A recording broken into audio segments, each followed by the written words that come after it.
guys, welcome to Inspiring Time podcast, which is grounded. In case you didn't know, want to find me again? We are on every single platform you can think of. I think I should probably check that again, but here we are. Today, joining me is Anna Smith.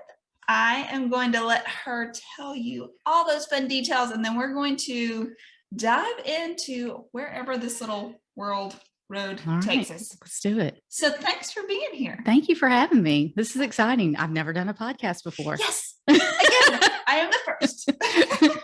So I'm excited. I'm really excited. Well, I have to say, you fascinate me on all the social things. Oh, well, good. Thank you. I'm excited. So that's why I was like, oh, we have to do a better job of meeting. And then I need to hear except for your just story. in passing at local and Bluten. We're So, like, hey! right. So education, how long have you lived here? What is your career? Okay. All right. So very highly educated. I graduated from high school in 1998. And I'm only kidding about the very highly educated. I did go to Bama. So, but I did not graduate. I left a little bit early. I actually had a child, so it was not a good time for me, but went to school for interior design and came out and worked as a secretary. So I just, I had to take a break for a little while, but that was kind of my education, but my interior design love started from when I started putting together my Barbie houses. And then that was how it all started.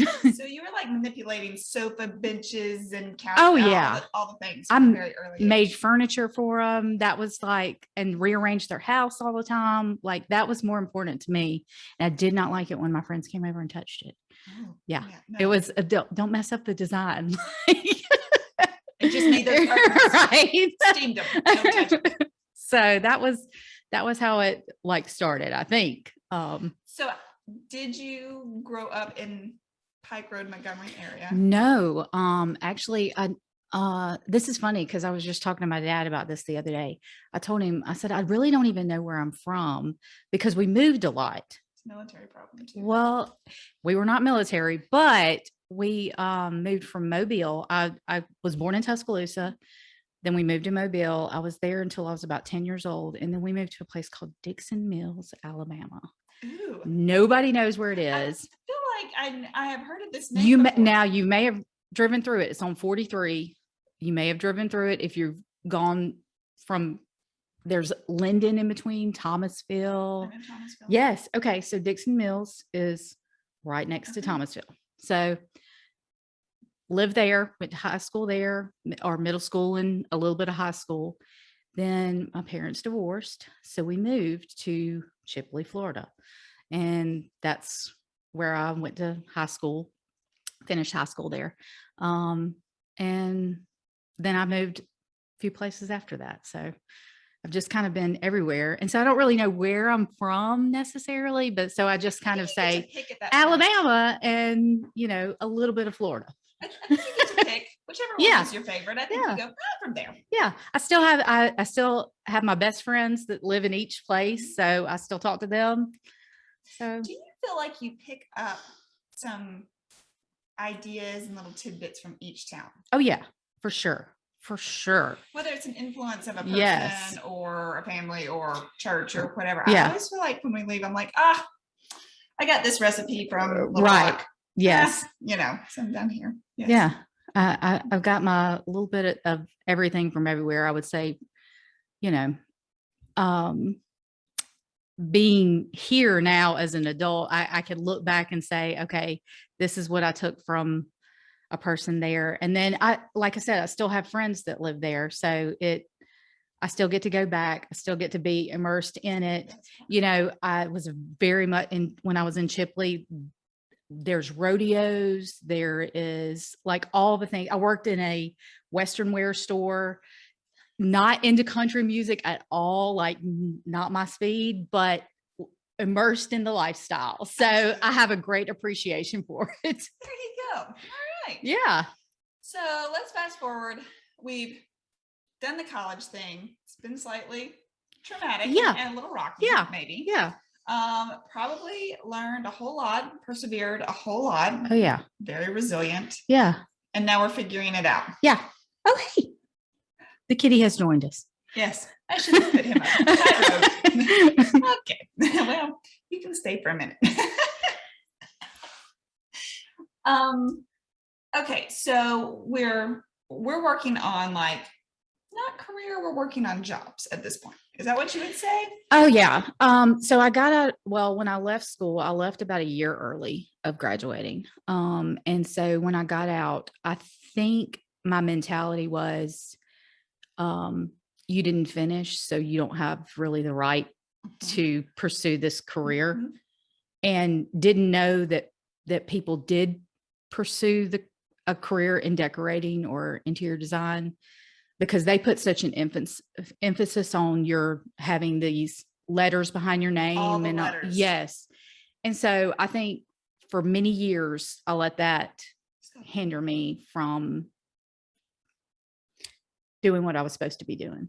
So, and that's the same with floral design. For those of you who don't know, I'm a floral designer, wedding coordinator, event planner, baker, alcohol infuser. Right. Just, all those fun things. Anything with hospitality, I try and cover. But yes, there for the longest time, they wanted a professional group behind it. They wanted all these things. And I thought, I don't really want to go down that path. So the military then taught me, you don't have to go down that path. Right.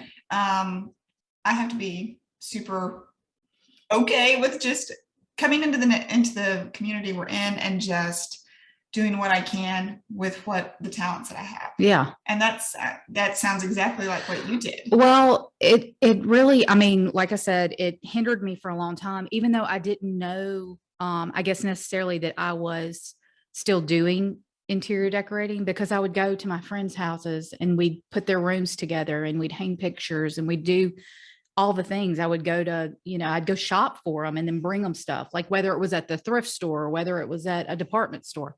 I just would go and do these things. And in my mind, I was just helping a friend. I didn't realize, I don't think at the time, that like you've just stepped into it without even knowing, but it's in me like that. Like I said, it's been going on since Barbie houses. Like I have this need to put a space together. And so that's just, I didn't know. Don't you worry. If you need some more, right, like get your brain off other things. I got lots of rooms to find. Yeah. That's always my hang up point every time we move. Yeah. Because I know normally in 2 years, I'm gone. Yeah. This house and every house, if there's anything of super importance, it has to be hung within the first 2 months of us being there.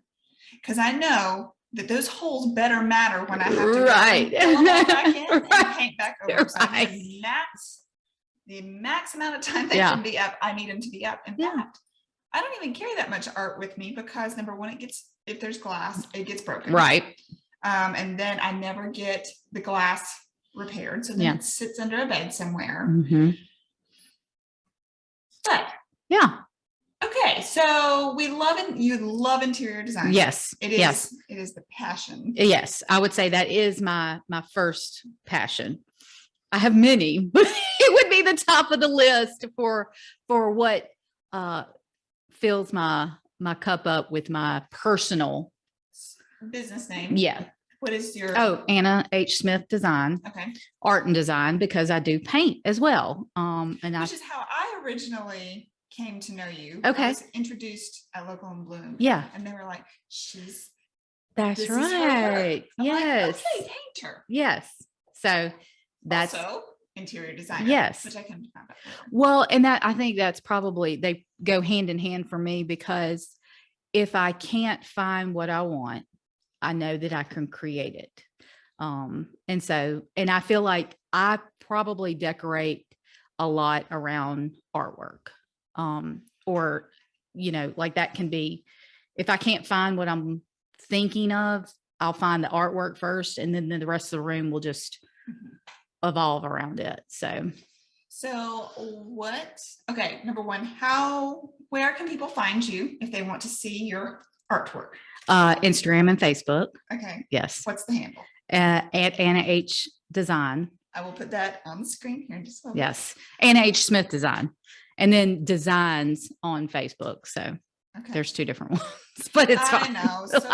But I'm an Instagrammer. I Facebook, I like Facebook, but I am an Instagram girl. I love the pretty pictures. I don't do Facebook very often because I can't handle all the other stuff that I'm.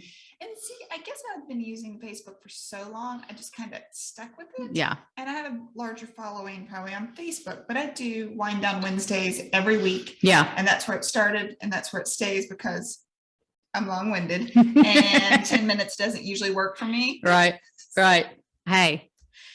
But yes, Instagram has actually become a better point because you can just do quick snippets or the story.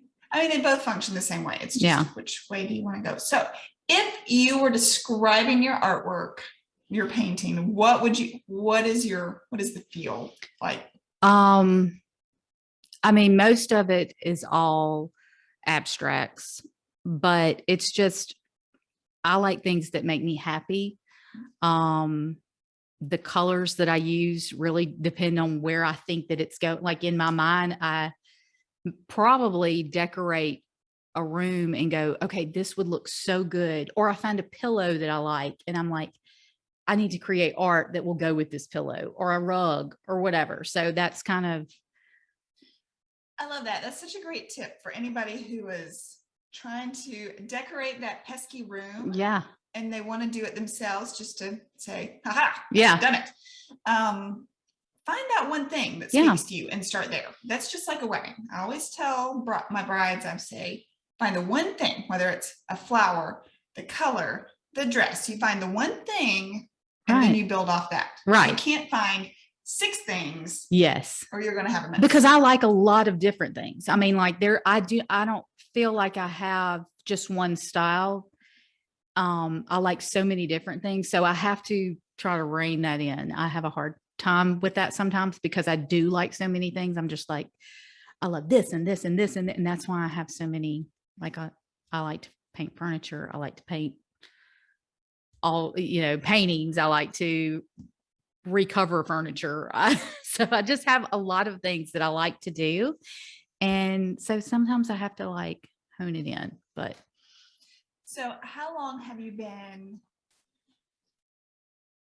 kind of after the friend section of getting started? When did you start an actual like business name, cards? Not till I moved to Pike Road, which was a little over 4 years ago, maybe 5 now. Yeah. I actually, because I have done so many things, I have worked as an assistant with a photographer for doing like boudoir photography. I have done dog training. I have done, I've like worked at one of those places where you go in and paint. Board and brush. Yes. And then I worked, my friend who used to be a wedding photographer and became like a product photographer. I started helping her. She's in Savannah. Her name is Teresa Ernest. And I went to see her and I was just telling her, I was like, I've got this lady. She's asked me to come help her. That was a lady here in Pike Road. I said, she's asked me to come help her and just really wants me to do some interior design work for her. Because I had done some parties for her and she just saw what I could do. And she said, this is it. Now is the time. You start this business. Quit playing around, quit thinking that you can't do it. And I'm 42. And so I was pushing that 40 mark at that time. And I was like, if I don't do it. And she was like, don't wait till everything's in place because it's never going to be in place. Your kids will never be like old enough. Your finances will never be like so perfect that you feel like you can just do whatever you want to do. The husband will not be like on board because I can't articulate to him my business plan, like in the way that he would be like, yes. Cause I'm like, I can paint furniture, I can hang draperies, I can plan parties, I can do it all. And he's like, And you have to, okay, so I think that's tip number 2. I didn't know we were giving tips, but this is a perfect tip.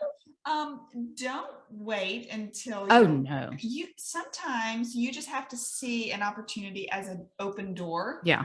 And you have to jump. Yeah. And you have to know yourself well enough to know that that is the opportunity you're jumping on, and then go in full force. Yes. 100%. I mean, it took me, and what I hate is that, well, my mother is an interior decorator. And I've watched her over the years, but she never charged for it. She never, I mean, very rarely. It was, I think she kind of had the same little bit of thought in her mind that, letters. yes, that I didn't take that last course. Right. Yeah. And so, and then she just enjoyed it. So she did it for her friends and whatnot. And I think that whenever I got out of school or left school, and it was just in my mind for so many years. And if I could go back and talk to that 24-year-old girl and say, you're okay, you can do this. And that's, I think now I wish I could do that for other people and just say, don't wait. If you love it, don't wait. And when and I'm going to say as women, because I feel like it's more of a woman trait than it is a man trait. Yeah. Do not receive payment for something that we are putting out in the world. I feel like that diminishes a little. Oh yeah. What we're trying to do. Yeah. So for the longest time, I would do simple things for friends. I'm always happy to help. Right. Friends. Yes. But that turned into then their friends needed, and yes. And then you lose sight of, okay, where is the boundary? Who am I charging? Who am I not charging? Well, there was also, I got angry. Yes. And there's also this little part in my mind, and you know, I call it the enemy talking, but he would tell me that it was that, number one, didn't have the degree. Number two, that anybody can do this. Anybody. You're not special. Not everybody can do interior design. Well, but in my mind, it was like, why? Anybody can do this. Like, it just came natural to me. Now there's a lot of things that don't. And so I have to, that was part of it, was telling myself, this is not something that anybody can do. You can't go like build a table. There's woodworkers that can like throw one up in 30 minutes. I can't do that. So I had to really learn that what I was able to do was something special, that not everybody could do it. Mm-hmm. That was hard. So. And you know, if I could get rid of the phrase niche down, right, I would. Yeah. Because that was so frustrating to me. And it sounds like that's probably something you struggled with a little bit too. I don't exactly know like if I get into a wedding, okay, I'm not going to go ask 2 other people to do the same thing I could do if I'm there. Yeah. So don't tell me to niche down. Right. Right. I understand that you cannot do everything. Yeah. And you're going to do something much better. But it was so hard for me to finally embrace the fact that I do weddings and flowers. Right. That is what I do. Yeah. The other things are fun, but I do weddings and flowers. That's what I do. Yeah. Yeah. It's still not as niche down as where it needs to be, but I'm sticking with that. Right. I'm done with that. Yeah. Well, and I don't know if you ever listened to Jennifer Allwood. Yes. Okay. So that she's been a huge influence on how I have tried to hone things in and say, this is what I do. Now I can do other things, but this is where I am like the best me. And the best version of what I do is interior decorating, is staging houses and making spaces beautiful and I can do it on a really limited budget if I need to. That's another thing that I like. I love to find the deal. I love to find the bargain. So I am good at that. And that's, I think a lot of that had to do when you're a creative, you know that you could go absolutely so far over here. You look at the bill and you're like, holy crap. Yeah. That was all the budget. And I just spent it in one store. Yes. So I have learned how to be very thrifty. Mhm. I would say part of my clip right now is that I grow things in my yard intentionally. Yeah. To cut, to put into arrangements, and therefore I'm bringing the outdoors indoor. Yeah. Which is really what I'm all about. Right. I'm a horticulture major. Yeah. I love plants. Awesome. All the plants. And that's what you do too. You're like, yeah. Okay, here's this one thing. I might have found the cutest pillow at, the thrift store. I can't recreate this. I'm taking it. Yes. 100%. And I tell my clients, I'm like, this is what I do. Like if I find something and it's at an antique store or it's at a thrift store, are you okay with that? Because some people are not, and they want all brand new, but I'm like, there are things that you just can't find in So let's talk about that a minute, because I'm a go find the thing at the antique store or find it on Facebook Marketplace, to my husband's great dismay, and bring it home and paint it and make it our own. But some people, that's not their thing. No. And I mean, that's totally fine too. Me personally, I've just never been one that wanted to spend, like you said, the whole budget on 2 great pieces. Yes. Like I'm like, I'm like, we can spend a little and fix it or do whatever we want to it. And then, but I'm also, here's the other problem, is that I like to rotate things out. I want to see it fresh and new very often. So that would cost a lot of money to move things around and change things quite often. Number 3, 4, I don't know where we are now. But there again, find little things each year. To freshen. Yes. I mean, I love to change a rug out, but we have dogs, children, cats, a husband. I have to change my rugs out. So I don't want to spend a fortune on a rug. But there are some people that will only put a Turkish rug down, and it's, and that's fine. Like I am here for you as well. Like I can help you. Right. But my specialty is to find that beautiful rug with the wow factor for, $150. So I like those rugs. Those are my favorite rugs. Right. Those are so stinking expensive, even at the Costco. Yeah. The Costco. But hey, they have good rugs. I mean, I'm not hating. I love.